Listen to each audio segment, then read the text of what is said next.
ফের চুরির ঘটনা ঘটল শিলচর বিবেকানন্দ রোডে নিবেদিতা লেনের পার্থপ্রতিম দেবরায়ের বাড়িতে। মঙ্গলবার রাত 3টা নাগাদ বিবেকানন্দ রোডের পার্থপ্রতিম দেবরায়ের ঘরে ঢুকে চোরের দল চুরি করে। ঘরে প্রবেশ করে প্রথমে দুটি অ্যান্ড্রয়েড মোবাইল সেট হাতিয়ে নেয় এবং পরে আলমারি লকার খুলতেই আওয়াজ পেয়ে ঘরের লোকজন উঠে পড়েন। পরে চোর চোর বলে চিৎকার করতেই দৌড়ে পালিয়ে যায় দলটি। পরদিন সকালে খবর পাওয়া যায় নিবেদিতা লেনের পাশের গলি জগদীশ বসু লেনের রাজারায়ের বাড়িতেও চুরি হয় এবং শ্রীপল্লীতেও একটি বাড়ি থেকে জলের মোটর নিয়ে যায় চোরের দল। বুধবার সকালে বাড়ির মালিক পার্থপ্রতিম দেবরায় চুরি সংক্রান্ত ঘটনা নিয়ে তারাপুর পুলিশ ফাঁড়িতে একটি এফআইআর দায়ের করেন এবং অতি সত্বর এই চোরের দলকে পাকড়াও করার জন্য আবেদন জানান। করিমগঞ্জ থেকে সুস্মিতা দাসের প্রতিবেদন।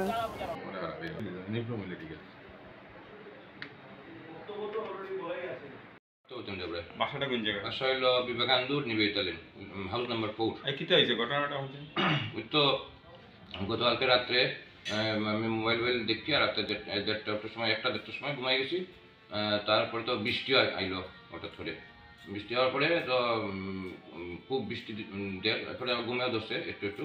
তারপরে তো হঠাৎ বোধহয় একটা কারণে কোনো কারণে মানে আমার তন্দ্রার মতো একটু ঘুমটা একটা পাতলা ঘুম আসছিল, শব্দ হয়েছে একটা বাক্যার বিকট একটা শব্দ হয়েছে। আমি মনে হচ্ছে বৃষ্টির বোধহয় কোনো ডাল কিছু পড়ছে। আর তো আমি চারদিকে চাইলাম, চাওয়ার দিকে তারা দিকে কেউ কোনো ইয়ে করে না, রেসপন্স নেই। তাই মনে হচ্ছে আমার মধ্যে ভুল একটা কিছু হয়েছে শব্দটা। আসলে এই শব্দটা পরে দিনের বেলা বুঝতে পারলাম এই যে সিটকারিটা ইয়ে হচ্ছে। এইদিকে সিটকারি ভেঙে গ্রিল পুরা কাটার দিয়ে কাটিয়া তারপরে ঢুকছে ঘরের ভিতরে। ঢুকার পরে তো প্রথম আমার ছেলের ঘরে গেছে গিয়া মোবাইলটা লইছে ছেলের। তারপরে তো আমরা করে গিয়া টাইট মোবাইলটা, আমি মশারির ভিতরে ঘুমাই আলগাভাবে। আর আমার তো মোবাইলটা মশারির ভিতরে আমার কিনারি, এর লেগে আমার মশারির কিনারও আইয়া হের নিচের দিকে এরকম মানে পারলে শুইয়া হামা করে দিয়া বই দিচ্ছে একটা মানুষ। আমি মানে তখন তন্দার মতো ঘুমতো, আর আমি একটু শব্দ পাই যে আগে একটু শব্দ হয়েছি যে তখন আমার ঘুম আর ধরেন না আর কি, একটু করে। তো আমি তো বালিশ রং করে শুয়েছি আর চোখটা আমার মানে খোলা আর কি। একটা দিকে একটা মানুষ নিচের দিকে খালি গায়ে, ঠিক আমার বিছনার কিনারে, হ্যাঁ, হাফ প্যান্ট পরা খালি গায়ে তো পুরো আমি দেখছি ক্লিয়ার। কিন্তু ঘর তো ডিম লাইট জ্বালানি আসছিল। দেখি আমি চিৎকার দিচ্ছি খুব জোরে, চোর হয়ে। তখন তাই ঘুম ভাঙিয়েছে মিসেস আমার, যে তাইও তোমার সঙ্গে সঙ্গে চিৎকার খুব জোরে বিকট চিৎকার শুরু করছে। হে মানে বাতাসের মতো বাড়িয়েছে তোমার, কারণ সব এদিকে খোলা তার বাতাসের মতো বাড়িয়ে আমরা লগে বাড়িয়েছি। বাড়ি এদিকে বোঝে টপ পাইয়া নিয়ে গেছে, আর পাইছি না। একটাই আছে একটাই, কিন্তু উল্টা দিকে বাসা দেখলাম সিসি ক্যামেরা দেখা গেছে আরেকটা মানুষের দেখা গেছে একটু মোটা করে। কিন্তু এই মানুষটারে আমরা মোবাইল দুটা নিচ্ছে, দুইটা মোবাইল নিচ্ছে। আলমারি তো জানাইছেন? হ্যাঁ, প্রশাসন জানাইছে। আজকে ইয়ে করছি তারা করতে না, খালি আলমারিটা মানে ইয়ে করছি পারছে না, এটা আমি যে চিৎকার দিচ্ছি লাগিয়েছে। আর তার কাছে হাতিয়ারও আছে প্রচুর, আমার মারলো।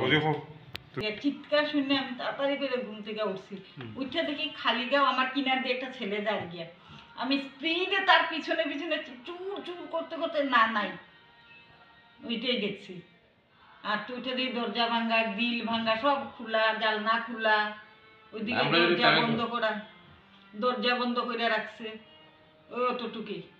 তারপরে আমি ওই বাসায় গিয়ে সিসি ক্যামেরা দেখছি, দেখার পরে দেখলাম 3:58 ওয়াল ক্রস করে দিয়ে গেছে।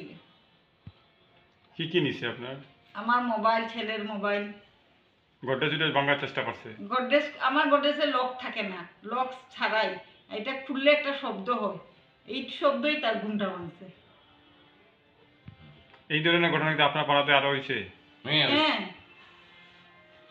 প্রশাসনে কোনো স্টেপ নেয় না? না, ও রাজু চক্রবর্তীর বাসাত হইল, তারা স্প্রে কইরা পুরা জিনিস নিয়ে গেল গিয়া। তারপরে গতকালকে রাত্রে সেম রাত্রি জগদীশ বসু লেনে একটা হয়েছে, ওর নাম কি রাজা রায়।